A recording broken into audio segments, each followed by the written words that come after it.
Hello everybody, meteorologist Hutch Johnson getting set up here. You're going to see my camera wobble today, but I got to tell you, today's class I'm looking forward to. It's on wind and what makes it blow. I'm so glad that I'm seeing folks pop on. Make sure that as you pop in, you hit the like button, hit the smiley face or the wow face, one of my favorites, letting me know that you're here.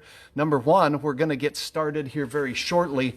Got to thank my sponsors right here, Luther Family Ford. If you've seen our program here on Valley News Live once a week during the school year, Luther Family Ford sponsors our Weather Kid program. Well, kids are at home right now. My kids are at home right now.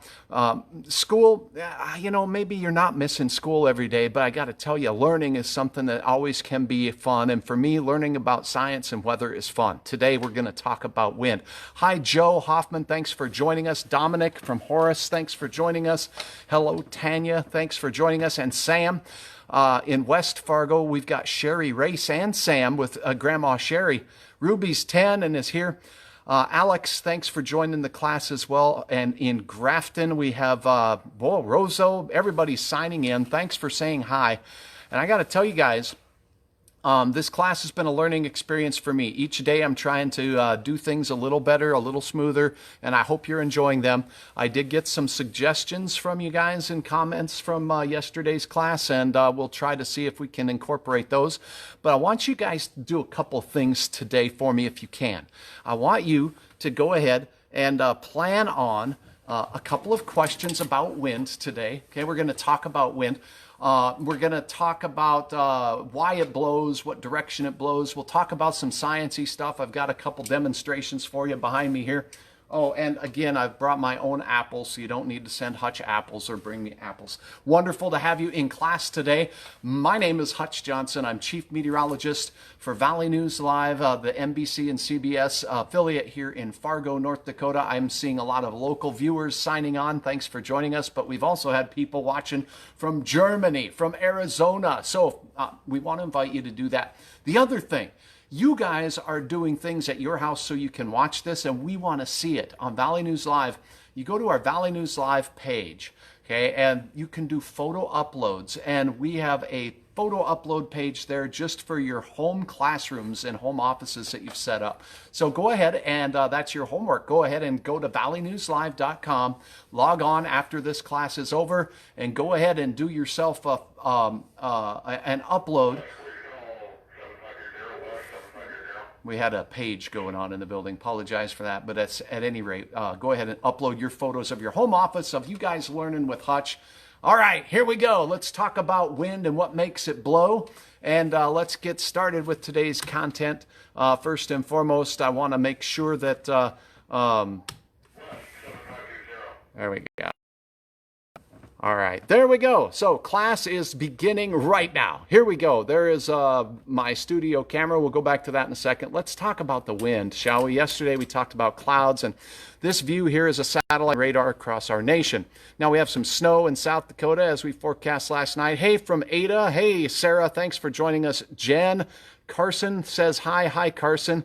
Hi from Carrington. Thanks Lori for joining us. And Megan in Utah.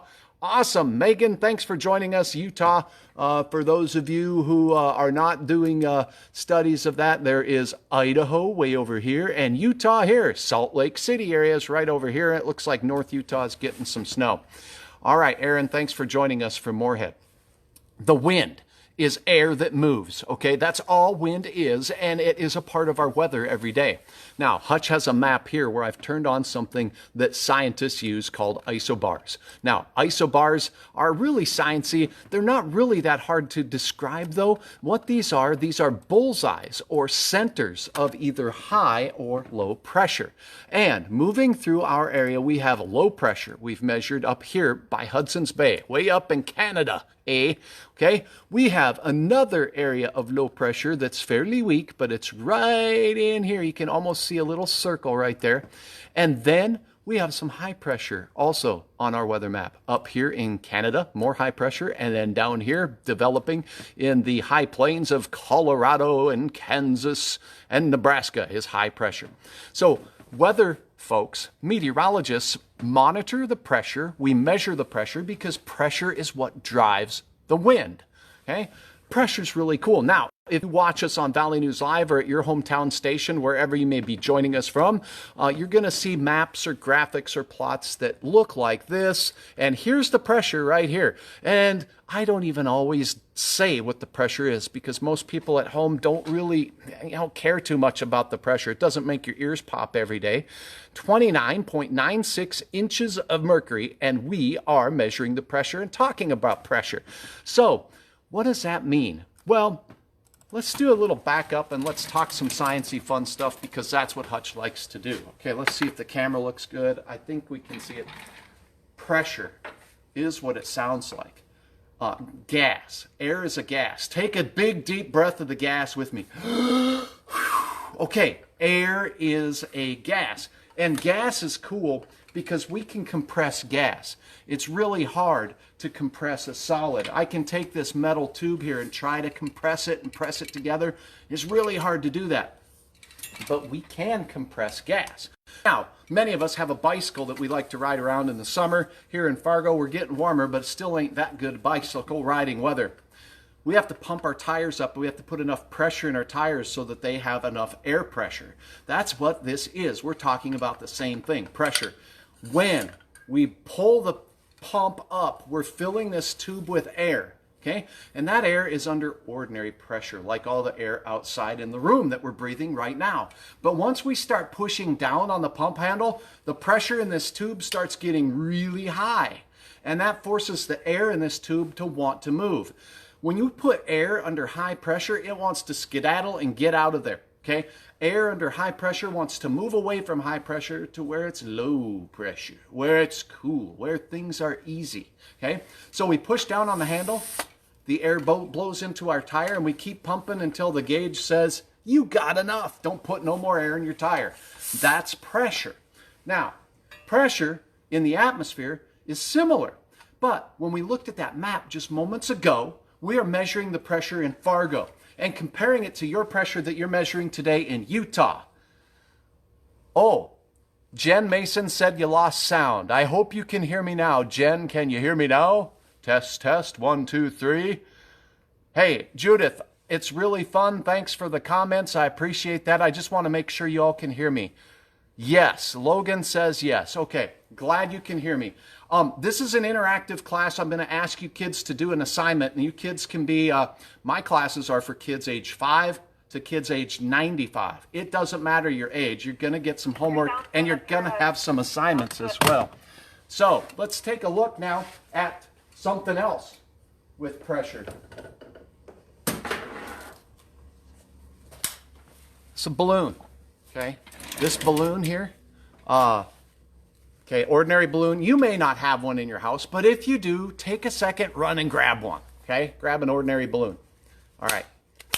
If you don't have a balloon with you right now, the next chance you get to do one, I've got an experiment you can do to learn some things about pressure. Now, air, we just talked about. We can put it in a metal tube in a pump, and we can pressurize it and force it to move in places. When Hutch blows up this balloon, right now the air, and there is some air inside that balloon that's under low pressure, but I can force air into that balloon. And the more air I put in there, the more air molecules are going in there, the fuller this balloon gets. And I can keep packing and packing and packing more air inside this balloon. Let's get started here, and you get to laugh at Hutch while I'm trying to blow up a balloon. Okay, so I put a little bit of air in this. It's not chock full, but let me talk about pressure for a second.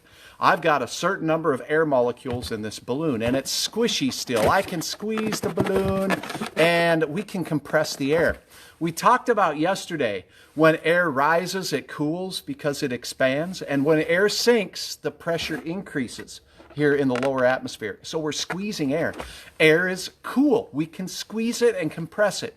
And when we compress and change the pressure of the air, it changes the temperature of the air, okay? So pressure and temperature are related. So for those of you who are in grade school, you may not know the name of this law I'm talking about, but if you're in middle school, if you're in high school, you may have a chance of knowing this, or if you're an adult, you might know this as well. So go ahead and answer. I'll be watching for you here. to see your answers.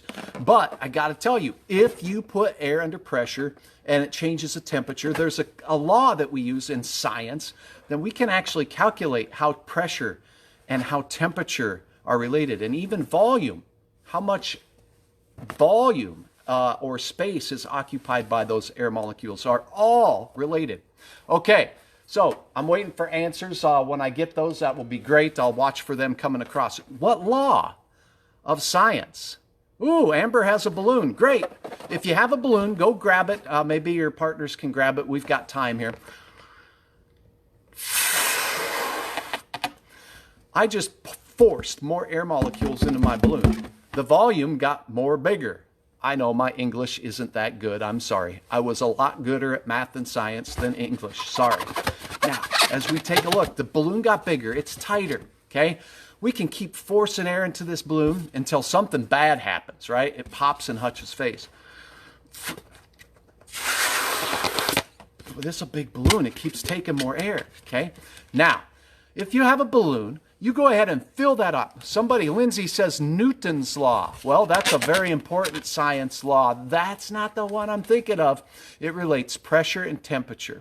Now, this is our experiment. If you get your balloon, blow that up. Rachel guessed Newton's law too. Not quite. Newton's law has to do with motion. That's it. That's definitely important. Okay, good. Jody has a balloon. Kids are asking me to tell you it's Pascal's law. Ooh, Pascal has some stuff to do with air pressure. Okay, I'm thinking of a law that is perfect. In fact, it's ideal. Have you heard of the ideal gas law? If you've taken chemistry, you probably have. Ideal gas law tells us, and we use it in science every day. Every day we can compare and calculate changes in pressure and how that impacts temperature and the volume of the air. And we're going to do an experiment right now. If you have a balloon, you can do it later. We have a big balloon. Carla, glad you have a balloon. When you squeeze it, the air warms up. That is exactly right. Rich, thanks that. Newton's law of physics. Newton is a smart guy. The law Hutch is talking about is the ideal gas law. Now, we're going to do an experiment. If you got a balloon, blow that thing up, tie the end up real tight, and then once you're done blowing that balloon up, I want you to take note of its size. Here's Hutch's balloon size. If I had a tape measure, or I do have a ruler that we use to measure snow here in the parking lot and outside the station, okay? Hutch's balloon is about 1 foot long, 1 foot, okay? Now, Hutch is going to disappear for just a few seconds, and you can too, because I'm going to go throw this balloon in the freezer, and we're going to check it at the end of the broadcast here. So, stand by. Let's see. I'll go to my standby page, okay? Ready? Here's the standby page. Hutch is going to the freezer. I'm putting the balloon in there.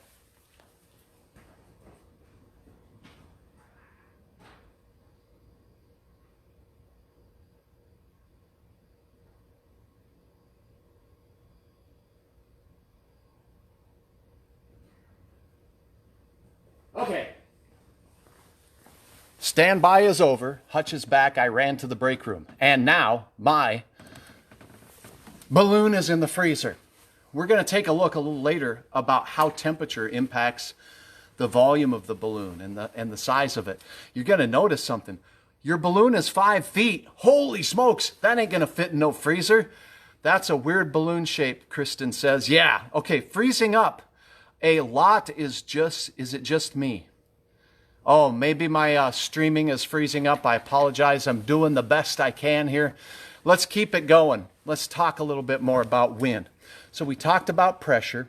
Here's Hutch's weather map again. Okay, we talked about on the weather map today that we have these bullseyes of low and high pressure. High pressure down here in the Central Plains, high pressure near Winnipeg. We've got low pressure up here in the Hudson Bay area of Canada, and low pressure moving right through Minneapolis, St. Paul, and the Twin Cities. And fronts, cold fronts and warm fronts are draped across the map too. I'll just draw a couple on here just to try to keep things accurate. Now let's go ahead and talk about, well, they've got some snow draped through parts of South Dakota. That's what our weather map looks like today. Now, pressure changes cause wind to blow. That's what sets the air in motion. Okay, pressure changes. So let's talk about the first thing. Why does the wind blow? The wind blows because in some spots on the map, we put it under high pressure, and we compare that pressure to the pressure in different areas. And if it's lower in different areas, then we're going to have a change in pressure. Here is a change in pressure between 2 points. If we have point A, let's say in Fargo, we measure the pressure, and then point B, we measure the pressure in, let's say, Utah, since we have someone from Utah today. Now, if we measure the difference in pressure between these 2 points, and it's different, if we have a difference in pressure, it's going to cause the wind to blow. So if at point A we have pressure that is high, and at point B we have pressure that is low, the wind will be set in motion. The air molecules will want to move away from high pressure, always. They want to move away from high pressure. So, by looking at the map, we can get an idea of the wind direction. Joyce, thanks for putting your balloon in the fridge. Some low pressure can carry winter storms. Yeah, that's true. When we have low pressure, that is a storm. Lower pressure is the development of a storm in a different stage of storm life cycle. So we have wind moving simply because we have a difference in pressure between 2 points. That's it. That's the simpleness of wind. Wind is just air molecules that are moving from one point to another. So the wind blows because we have differences in pressure. That is it. Now, if there are big differences in pressure, then we can have big differences in the wind. So if we have a lot of high pressure and it's really, really strong high pressure, then the wind that we measure on that day is going to be really, really strong.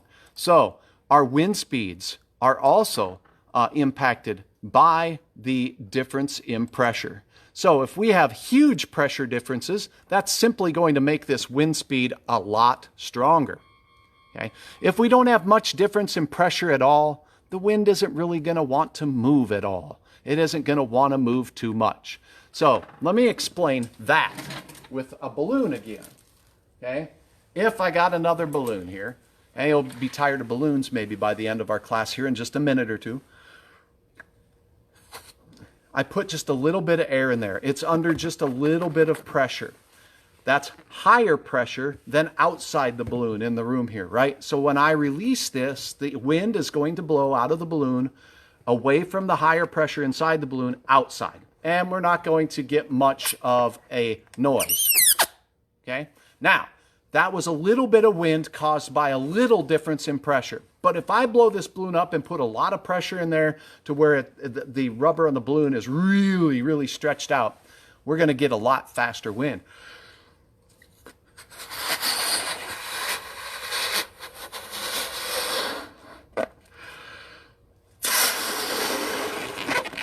Okay, now there's a lot of pressure inside the balloon, a lot less pressure outside. This thing's really going to take off. Okay, then it's blowing all over the studio. So pressure changes cause wind. It's that simple. Now it's your turn. I want you to ask a couple questions. I'm watching online for you here to see what your questions might be. If you do have a question, post it right here. I'll watch for you, and we'll give you a second. I need to adjust my screen. Jen, I'm sorry. There we go. I tried to tape the camera down today to keep it from moving around too much. Okay, so if you have questions, go ahead and type those in right now. I'm going to be watching for them to pop up here. Do I like tacos? Amber says, do I like tacos? Yes, I love tacos. Tacos are good, but so are apples. And I like to eat some things that are healthy for me, apples and bananas. And I also like steak. Love steak. But tacos, they'll do in a pinch. Why can't you see the wind? Angel asks. You cannot see wind moving, and that's what makes our job as meteorologists challenging. We cannot see air, right? In the room right now, I can see through the air. We can start to see the air if the air makes things like clouds. Then we can see the wind blowing because we can just watch the clouds drifting in the atmosphere exactly with the wind. If there's smoke in the air, we can see where smoke is blowing. So if I pull back up this video here, or my looping satellite and radar, this is looping over the last hour. We can watch the clouds move because those clouds are visible, but in air, we do not have that. Brett wants to know if I like pizza. Love it. Do I have a class on tornadoes? Not planned one yet, but that's a good idea and suggestion. What does wind come from? Wind is air that is moving. So you guys are asking some great questions. Wind is simply air. It's the same thing that you breathe. And when you blow out, you can blow out lightly or you can blow out real hard. Can wind freeze? Well, that's a great question. Wind is air, and air is made of different gases.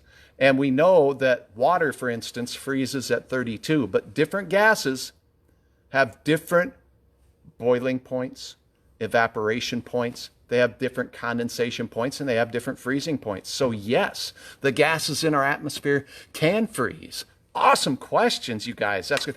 Ooh, can you keep doing this class, please? Oh, Andrea, that's awesome. We'll see how it goes. I really put a lot of thought into it. I really think about what the best way to maybe show a scientific topic is. I think that you guys have great questions, and I'm flattered that you're enjoying the class. Thank you so much. How can water move with the wind? How can water move with the wind? Awesome question. The wind blows across the surface of the earth. If I had a globe, I could show you that. Okay? And that wind pushes water and tumbleweeds. So if you have an ocean, the wind, the general wind direction, will force the waves to move in that direction, and it actually causes the oceans to move, not exactly with the wind, but the wind does decide and direct the currents in our oceans. So our weather is tied to ocean currents. Awesome stuff. Let's see. Why does wind make it cold? Doug, that's an awesome question. Wind coming from the north or coming from Canada is often associated with cold air, okay? So whenever we have a north wind, watch Hutch's weather, if we have wind coming out of cold locations like Canada where things are colder because they don't get as much sunlight this time of year as we do down in Texas, a north wind is often, not always, cold, okay? If we get a south wind, south winds can oftentimes, over a period of a day or two, start warming things up here. So yes, our wind direction and speed does play a difference. What causes dust devils and wind whirls? Brianna Warner. Brianna, thanks for your question. I'm just going to draw right here on this fancy map. What causes whirlwinds and tornadoes? So if this line that I'm drawing right now is the ground, okay, and if we have hot air, really hot air at the ground, the sun is baking down on the mall parking lot, that hot air wants to do what? Hot air wants to rise, okay? If that hot air is a lot hotter than the cooler air just above it, the cooler air wants to sink, and it's those rising and sinking motions that start the spin that's associated with these dust devils. So here in North Dakota, we might have a dust devil, and that dust devil might be a few feet high, and it blows over our trash can. In fact, it's fun to run and jump inside of a dust devil. But Hutch has seen dust devils down in the desert that are 2 miles high, and you don't want to be anywhere near them, and you would not want to run and jump inside them. They're almost like standalone tornadoes, huge dust devils in the desert. It's because they have a lot of rapidly overturning hot and cold air, and that's what triggers that motion. You guys, you have great questions. I don't know that I can get to them all in this broadcast, but I will do my very best to get to them. And answer them for you online. I'll do my best there. I want to remind you, please like Hutch's VNL Facebook page, Hutch VNL, like Valley News Live's Facebook page. And if you think that someone across the country, let's say you have cousins that live in Florida, well, maybe we can have Florida joining us for our next class tomorrow. Go ahead in the comments section, tag your friend, tag your relatives, and say, hey, this is a cool class. Check it out and join us tomorrow at 2 o'clock Central Time 2 o'clock Central Time, and we'll go over our next topic tomorrow. Tomorrow's fun and exciting topic is going to be heating things up, how we warm up the earth, and what that means. I think it's important to understand that, how that heat impacts our weather, because really it's the sun that drives everything. Amber, thanks for joining us. Thanks for saying thank you. Bill Johnson, is Hutch's favorite movie Twister? Well, it was one that I liked watching. Twister was fun, especially watching. I kind of giggled a little bit. Not that I have something against cows, but when we saw a cow flying across the screen, I think the whole movie theater erupted in laughter. That's not a funny thing to see cows flying, but at that time in the movie, yes, I like that movie. I also like funny movies. Dumb and Dumber is kind of fun as well. All right, the balloon. Brianna, thanks for the reminder. Please stand by. The class is still in session. Let's see how our experiment turns out. I'm running to the break room freezer. Just 1 second.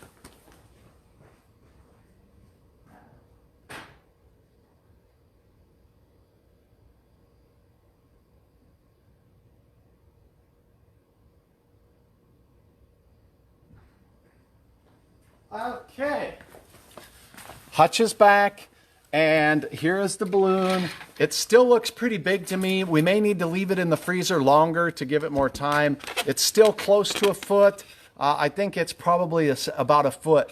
What happened to your balloon? Show me pictures in the feed. Go ahead and log on to our Valley News Live's Facebook page and show pictures, or do it on Burst. Go to valleynewslive.com and upload not only pictures of your home office that you're learning from, but share us pictures of today's assignment with your balloon and show me what your balloon looks like. It might take an hour or so, but what you're going to notice is cold air. Wow, cold air molecules move a lot slower, and they bounce off of things slower, and because they're moving slower, the space that cold air molecules occupy is lower. So our balloons should shrink or shrivel in the cold of the freezer. And the 10 minutes I left that in there just didn't give it enough time to shrivel my balloon. But maybe it will yours. Show me pictures of your balloon. You can post them on the page or go to valleynewslive.com, look for the photo upload link, and there is where you'll do that. Would love to see it. Yeah, Jan, I'm sorry. I was hoping my balloon would be all shriveled up. It happens at home, but it didn't happen here. So this experiment, I would give a D- to. I could have done a better job. But I think I needed more time. And thank you for your time. I want to respect it. I want to keep these things to about a half hour, and it's been 29 minutes by my clock. You guys are the best for joining up. Again, like it. Give me a thumbs up, give me a smile, and let me know your comments on subjects you'd like to see covered. And again, tag friends across the country who you think might be interested in seeing this. Love to see you here tomorrow on Thursday for more weather class. It's been a lot of fun. Have a wonderful day.